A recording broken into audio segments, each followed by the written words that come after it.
All right, everybody, we're jumping right into it today. Two of the performance variants of the C8 Corvette are heavy in the news today, and for good reason. We're going to talk about all of it right now. So something we mentioned on the channel in the past on one of the live Monday night videos. If you guys aren't joining those, you really should. It is a collective group of Corvette enthusiasts that come together every Monday night at 7:30 p.m. Eastern Standard Time to just talk Corvettes. It's the news, it's the hype, it's the pictures, it's the ownership experiences, it's everything. But something we mentioned on the Monday Night Live not too long ago was the fact that the 2024 C8 Corvette Z06 was in the running for best car to buy in 2024 by Motor Authority. And guess what, guys? It won. So what that means for us is that the C8 Corvette Z06 is being crowned the best car to buy in 2024, and that's fantastic. If you own one, or even if you're in the market for one, you are in for something very special. Now, Motor Authority's article is summed up over at thecorvetteblogger.com, and that's where we're going to read a lot of our information from today. Check out the link in the description down below if you're interested in grabbing some of this for yourselves. But it starts out with saying, it may not be perfect, but the 2024 Corvette Z06 doesn't miss it by much.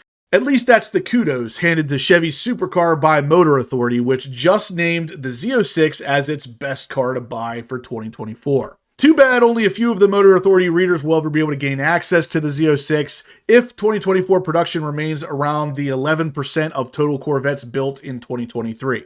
The 2024 Z06 joins two other recent Corvette models to earn the Motor Authority honors, with the C8 Stingray so honored in 2021 and the C7 Corvette ZR1 cited in 2019. I wanted to really quick mention ProClip as the sponsor of today's video. It's an extremely easy to install system that does not require any kind of permanent modification, tape, or screws. It clips in and it can be removed as easily as it is installed. Like I said, it is a two-part system, meaning that it will have just the arm for the C8 Corvette that wraps around the back of the infotainment system, and then you will choose whichever mount best fits your phone to go on the front. The best part, you can actually save 10% just by using the code HPO10 and following the link in the description down below. So obviously they're no strangers to handing out these awesome awards to other awesome cars. Motor Authority praises the new Z06 for its truly special engine that acts like it came from an exotic Italian automaker.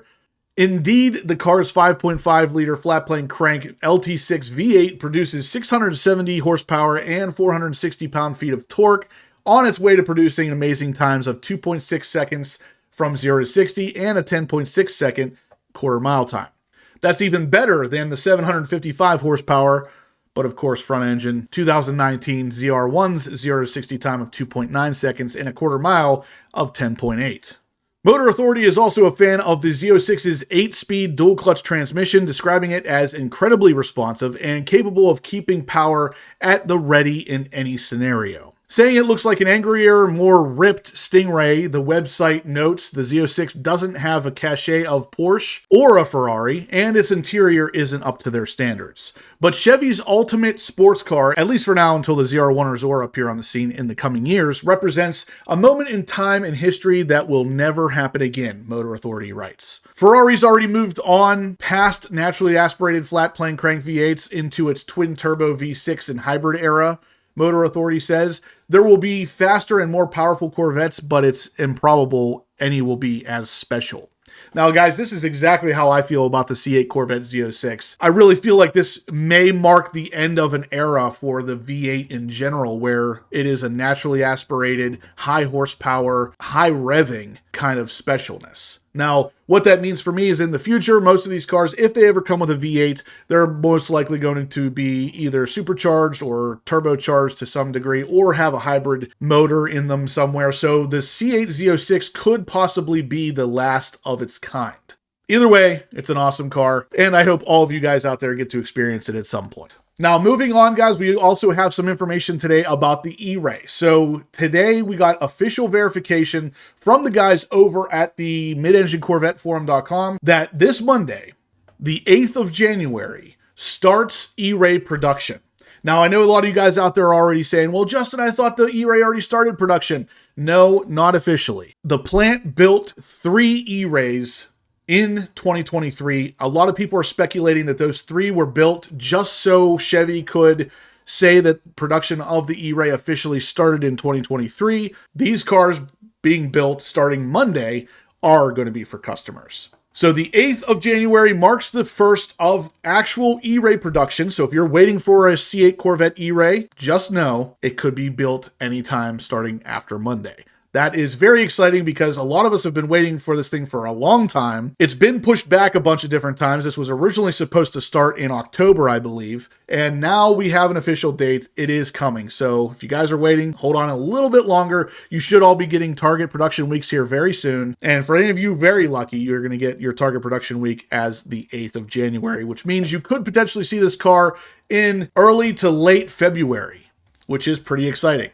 Again, it's awesome to see this car coming in right during the peak of where it's supposed to be driven. So in February, you're still probably going to have some snow if you're in the northern states, but fear not, we have an all-wheel drive Corvette for that.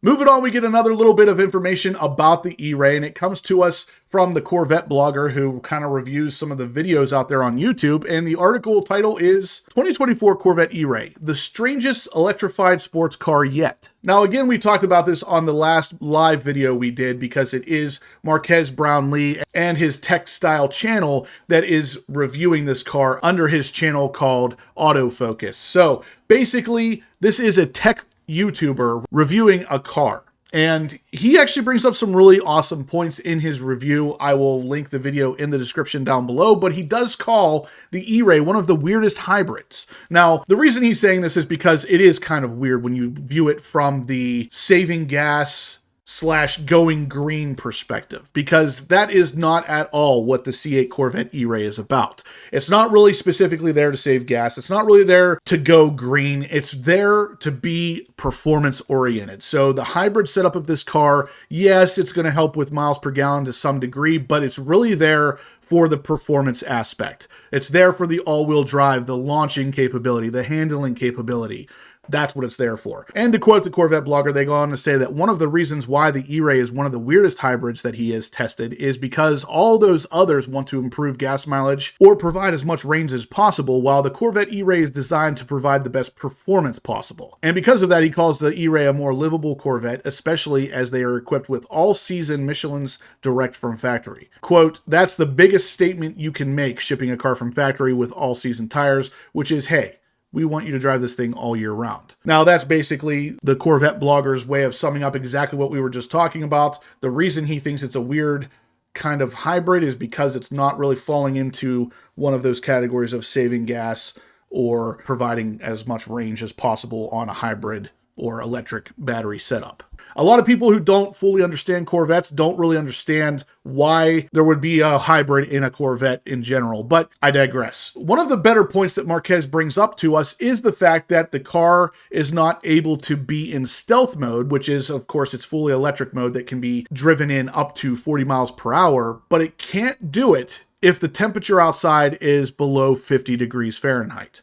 This is kind of an odd one for me too, but he pointed it out specifically because I guess he thought it was pretty strange as well. It is an odd problem to have in a car that is supposed to be able to do these kind of things. Now, I understand why it's there because of the fact that the batteries discharge and can potentially lose permanent charging by driving in temperatures under 50 degrees at that rate without being warmed up. But at the same time, it is kind of a strange thing to have on a car like this. Now, like I said, guys, there's a lot to cover with this review, so I will leave a link to his review in the description down below, and you guys can kind of look it over and see how you feel about it. But Marquez Brownlee is one of the better tech YouTubers out there. He's one of the very first that I ever started watching on YouTube. So to see him getting into cars like this too, it's really a cool thing to witness. But that's going to do it for today's video, guys. So if you liked what you saw, please smash that thumbs up button. Let me know you're liking the content so we can keep making the news kind of videos for you. If you haven't subscribed yet, please do. I'm going to have loads of content like this coming you're not going to want to miss. And as always, guys, I will catch you in the next upload.